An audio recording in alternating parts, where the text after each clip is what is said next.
حضرت مولانا جلال الدین رومی رحمۃ اللہ تعالی علیہ فرماتے ہیں دنیا میں کچھ بدبخت لوگ ایسے بھی رہتے ہیں جن کا کوئی بھی عمل قبول نہیں ہوتا۔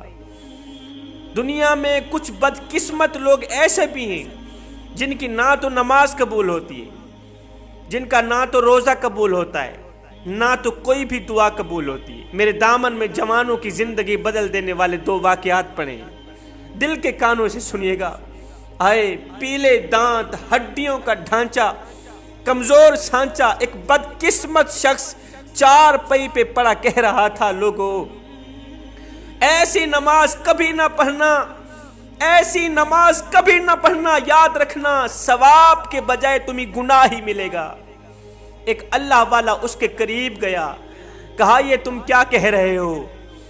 ایسی کون سی نماز ہے جس کے پڑھنے سے ثواب کی جگہ گناہ ہی ملتا ہے؟ اس نے کہا مجھے عبرت سے دیکھو اور میری کہانی سنو۔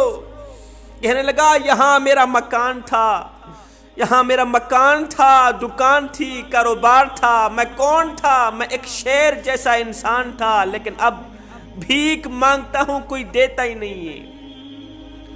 جو بھی ساتھ سے گزرتا ہے مجھ پر لعنت کرتا ہے۔ ہائے اس کی آنکھیں چھم چھم برس رہی تھی، رو رو کے کہہ رہا تھا کہ عبرت کی بات تو یہ ہے کہ میں نماز پڑھتا ہوں، گزرنے والا مجھے نمازی پرہیزگار کہنے کے بجائے مجھ پر لعنت کرتا ہے۔ اب اس نے اپنی زندگی کی ایک دردناک کہانی سنائی، اپنی زندگی کا ایک عبرتناک واقعہ سنایا۔ کہنے لگا میں وہ بدبخت انسان ہوں جس نے اپنی ماں کے چہرے پر جوتے مارے ہیں، استغفر اللہ۔ کہنے لگا ایک رات میں اپنے بد کردار غنڈے دوستوں کے ساتھ سینما دیکھنے گئے، ساری رات کنجریوں کے، طوائفوں کے ڈانس دیکھتا رہا، شرابوں میں مست رہا۔ واپسی رات 2 بجے گھر پہنچا، گھر پہنچ کر ماں سے کھانا مانگا۔ ماں نے شرم دلائی، او ساری رات آوارہ گردی کرتا ہے تو، باپ کی عزت کو کیوں خاک میں ملا رہا ہے؟ نہ تمہارا باپ ایسا تھا، نہ دادا ایسا تھا، اور نہ ہی تو یہ تیری ماں ایسی ہے، تو کن گنڈوں میں پھنس گیا ہے؟ بس مجھے غصہ آیا، جیسے ہی میری ماں نے میری غیرت جگانے کی کوشش کی، مجھے غصہ آیا، جوتا لے کر ماں کو مارنے لگا۔ 2 جوتے اس کے منہ پر لگے۔ ہائے ماں کے منہ سے بے ساختہ ایک آواز نکلی، ایک دردناک آواز نکلی۔ وہ آواز ہواؤں کو پھاڑتی ہوئی، فضاؤں کو پھاڑتی ہوئی، پہلے آسمان کو چیرتی ہوئی، دوسرے آسمان کو چیرتی ہوئی، 7 آسمانوں کو چیرتی ہوئی، اس دردناک آواز نے عرش کو جا ہلایا۔ رو کر کہنے لگی او عرش والے رب، تو نے مجھے اس لیے بچہ دیا تھا کہ آج ماں بیٹے سے جوتے کھا رہی ہے۔ اے رب رات کا دوسرا پہر ہے، میری سن، مجھے اپنے پاس بلا لے، مجھے اپنے پاس بلا لے، میری کمزور ہڈیاں اب مزید جوتے نہیں کھا سکتی۔ اے رب جس نے ماں کے منہ پر جوتے مارے، جس نے ماں کو دکھ دیا ہے، اس کتے کو دنیا و آخرت میں تباہ و برباد کر دے۔ اس کی نہ تو دعا قبول کرنا اور نہ ہی تو نماز قبول کرنا۔ کہنے لگا اس وقت ماں کی ان باتوں کو سنتا سنتا میں سو گیا۔ رات کو پاؤں میں ایک درد سا اٹھا، پاؤں لرزنے لگا، صبح تک پاؤں سوج کر بہت سا موٹا ہو گیا تھا۔ ڈاکٹروں کو دکھایا، بڑے بڑے حکیموں کو دکھایا، آخر پاؤں کاٹنا ہی پڑا۔ جب ایک بار پاؤں کٹا تو پھر مسلسل دونوں پاؤں کی ٹانگیں کٹتی کٹتی گئی۔ یہ کہتے ہوئے اس نے اپنی ٹانگوں سے کپڑا ہٹایا۔ اس بدقسمت انسان نے جب اپنی ٹانگوں سے کپڑا ہٹایا، زخم دکھاتے ہوئے کہا بھائی یہ زخم نہیں ہے، یہ ماں کی بد دعا ہے، یہ زخم نہیں ہے، ماں کی بد دعاؤں کا اثر ہے، یہ ماں کی بد دعا ہے، اللہ کا قہر ہے مجھ پر۔ ماں رو رو کر 1 ہفتے میں چل بسی، جائیداد گئی، بیوی گئی، بیٹے گئے، 4 سال سے یہاں پڑا ہوں، پیپ مسلسل بہ رہی ہے، ایسا لگتا ہے کہ ہر وقت کتے کاٹ رہے ہیں، کتے کاٹ رہے ہیں، نیند نہیں آتی۔ گزرنے والے کہتے ہیں یہ وہ لعنتی ہے جس نے اپنی ماں کو جوتوں سے مارا، کتے کی طرح میرے سامنے روٹی پھینکتے ہیں، بیٹوں کو بلاتا ہوں نہیں آتے، ابا نہیں کہتے، رو کر کہنے لگا مجھ پہ ترس کھاؤ، مجھے کوئی ایسا وظیفہ بتاؤ جس کے پڑھنے سے اللہ مجھے معاف کر دے، اللہ مجھے جلد موت ہی دے دے۔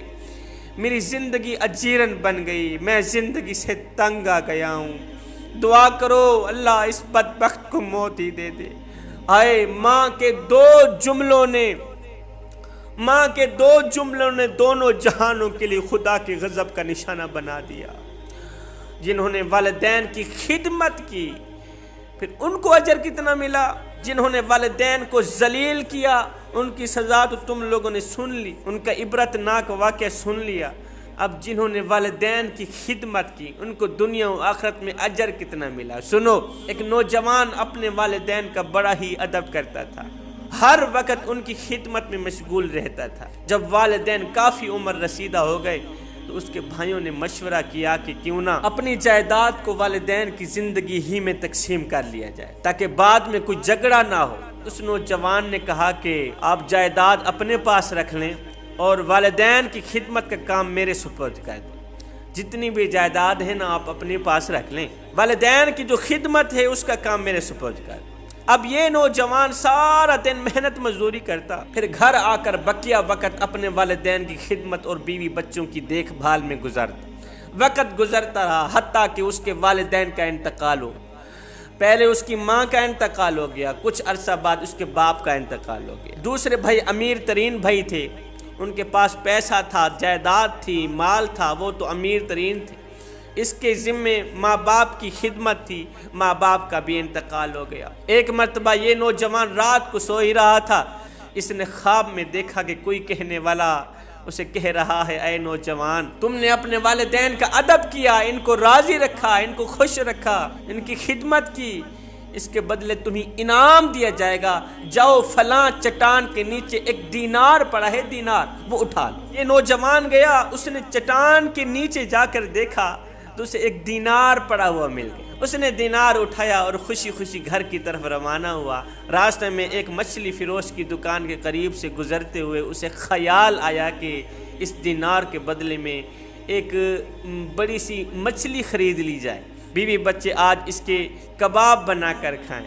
چنانچہ اس نے دینار کے بدلے ایک بڑی مچھلی خرید لی۔ جب گھر واپس آیا تو اس کی بیوی نے مچھلی کو پکانے کے لیے کاٹا، مچھلی کو پکانے کے لیے کاٹنا شروع کیا، پیٹ چاک کیا تو اس میں سے ایک بہت ہی قیمتی ہیرا نکلا۔ نوجوان نے اس ہیرے کو دیکھ کر خوشی سے پھولا نہ سمایا۔ جب بازار جا کر اس ہیرے کو بیچا تو اتنی قیمت ملی کہ وہ دوسرے بھائیوں سے بہت زیادہ امیر بن گیا۔ جب لوگوں نے دیکھا پوچھا، میاں تو کم دنوں میں اتنا جلدی امیر بن گیا ہے، اتنا جلدی امیر بننے کا راز ہی کیا ہے؟ تو وہ نوجوان کہتا تھا، بھائیو جنہوں نے والدین کی خدمت کی وہ دنیا کے بھی امیر، وہ آخرت کے بھی امیر، انہوں نے دنیا بھی حاصل کر لی، انہوں نے آخرت بھی حاصل کر لی۔